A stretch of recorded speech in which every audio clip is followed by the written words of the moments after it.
नमस्कार प्रणाम दोस्तों। आइए बात करते हैं भोजपुरी के superstar hit machine trending star Khesari Lal Yadav ji का एक बहुत ही ज़बरदस्त वीडियो सॉन्ग जो है आज ही सुबह में रिलीज हुआ था, वो भी वेब म्यूजिक कंपनी से, भतार सखी भरे बा, जिस गाने को आप सभी के प्यारे और अभिनेता खेसारी लाल यादव जी गाए हैं। वहीं इस गाने में जो है चांदनी सिंह और रितु चौहान जो है कि बहुत ही अच्छे से डांस किए हैं। आपको बता दें कि इस गाने को यादव मुकेश जी लिखे हैं।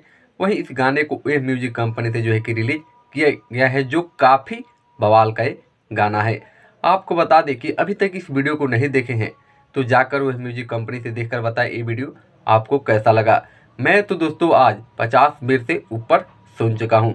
अगर आप भी सुने हैं तो जरूर कमेंट बॉक्स में बताएं कि आप कितना बार सुने हैं, क्योंकि ये होली का सॉन्ग जो है बहुत ही ज़बरदस्त है, बहुत ही खतरनाक भी है। इस होली में तो केवल यही गाना बजेगा।